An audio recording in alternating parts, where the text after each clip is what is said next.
변호사님 안녕하세요. 예, 안녕하세요. 요즘에 상한 변호사 우영우가 굉장히 화제인데 변호사님 보셨나요? 저는 그냥 살짝 보고 그랬는데 꾸준히 보고 그러진 않았습니다.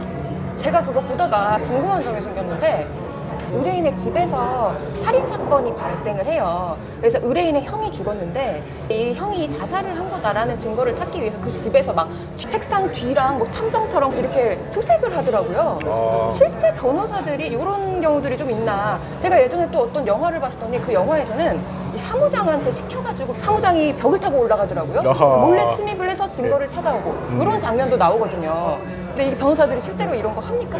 실제 변호사가 어떤 사건 현장에 나가는 경우는 거의 없죠. 거의 없고, 만약에 사건 현장에 꼭 나가볼 필요가 있다 하면은 변호사 사무실의 직원들이 나가는 경우는 종종 있고, 좀 더 만약에 사건 현장에서 전문적인 증거 수집이 필요하다 그러면은 변호사도 사설 업체를 사용하기도 합니다. 옛날에는 주로 흥신소라는 이름을 많이 썼는데 요즘은 이제 탐정이라는 명칭도 쓸 수 있게 돼가지고 그런 탐정 업체들한테 변호사 사무실에서 의뢰를 주는 경우도 있고, 아니면은 변호사가 의뢰인한테 이런 부분 증거 수집은 저희 사무실에서는 해드리지 않으니까 의뢰인께서 별도로 업체를 알아보셔가지고 증거를 모아가지고 저희한테 제출해 주시면은 사건 처리 과정에서 소송과 재판에서 활용하겠다, 이렇게 안내를 드리는 경우가 대부분이죠.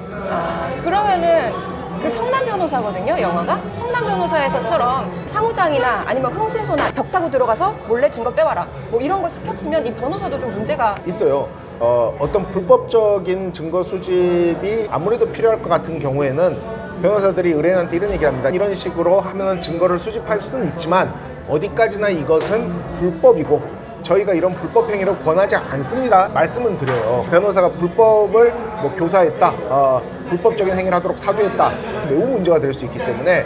근데 사실 변호사도 그런 증거가 있으면 좋다고 생각할 때는 그렇게 얘기를 하면서 이 사람이 어떤 방법을 써서라도 증거를 가져오기를 기대하고 말하는 걸 수도 있겠죠.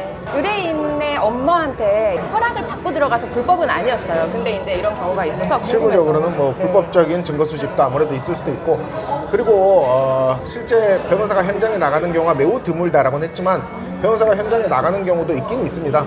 예를 들어서 폭행이라든지 성범죄 같은 경우에 사실관계를 첨예하게 다툰다라면은 과연 이 현장에서 그런 정도의 행위가 있을 수 있었는가, 이런 거를 직접 확인하기 위해서 변호사가 현장에 가는 경우도 있긴 있습니다만은 아무래도 변호사는 통상적으로는 사무실과 법정, 수사기관에서 일하고 현장에는 변호사가 그렇게 많이 나가진 않는 것 같습니다. 그런 경우는 있긴 있지만 흔하지는 않다. 더군다나 불법적인 행위는 변호사가 하지 않는다. 하지만 저희 법무법인 대한중앙의 경우에는 불법적인 행위까지는 아니라면은 적극적으로 현장에도 같이 나가가지고 현장에서 벌어지는 일들, 저 같은 경우에는 아동학대 사건도 상당히 많이 하는데, 아동학대 사건이 유치원이나 어린이집에서 사실관계 다툼이 있을 때 저는 그 유치원 꼭 가요. 꼭 가가지고 실제 둘러보고 여기서 어떤 일이 있었는지, 상대 측 주장이 무엇인지, 우리 측 주장이 무엇인지 확인해가지고 그런 일이 일어날 수 있는 현장인지 이런 것도 검토합니다. 다만 아까 말씀드린 것처럼 아주 전문적인 어떤 증거 수집의 영역에 있어서는 다른 업체를 사용하기도 합니다. 다리미 살인 사건 있잖아요. 예. 이게 실화라면서요? 실화를 모티브로 만들었다고 하더라고요. 제가 변호사다 보니까 많은 분들이 실제 드라마랑 현실이랑 어떻게 다르냐, 실제 드라마 같냐 이런 거 많이 물어보는데, 이제 다리미로 치매 남편을 돌보던 아내가 이제 의처증이 더 심해진 거예요. 모욕적인 언사를 계속 듣다가 참다 못해서 다리미로 남편을 내리친 거죠. 근데 이제 이게 살인미수로 기소가 됐어요.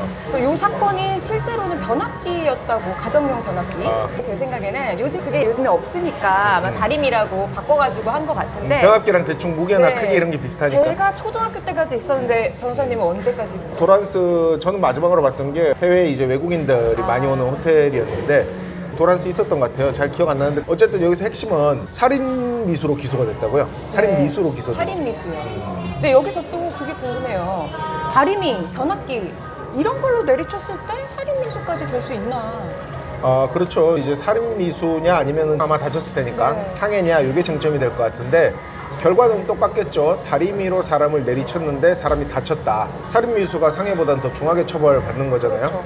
그건 이제 내심의 고의에 달려 있어요. 이 사람을 죽이려고 했는데 혹은 죽어도 괜찮다고 생각했는데, 죽어도 어쩔 수 없다고 생각했는데, 이게 이제 살인이 고의가 인정되는 거죠. 미필적 고의까지. 근데 살아남았다. 요거는 이제 고의가 있으니까 살인 미수 처벌해야 될 것이고, 처음부터 죽으라고 때린 건 아니고 그냥 화가 나니까 때리니까 다치겠구나 라고 생각해서 때리고 다쳤다라면 상해죄가 되겠죠.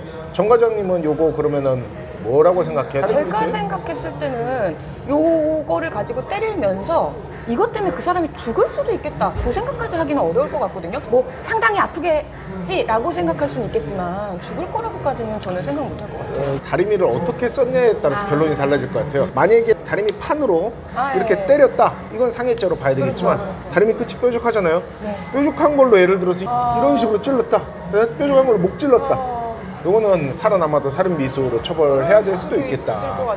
그래서 다리미가 막 작동 중이었다. 뭐 이러면 뜨거운 다리미로 죽으라는 거죠. 그래서 실제로는 다리미라는 흉기 자체도 중요하지만 이 흉기를 어떻게 썼냐에 따라서 고의를 추단하는 게 달라질 수 있을 것이다. 국민참여재판이 이제 진행이 됐고 실제로도 그랬다고 해요.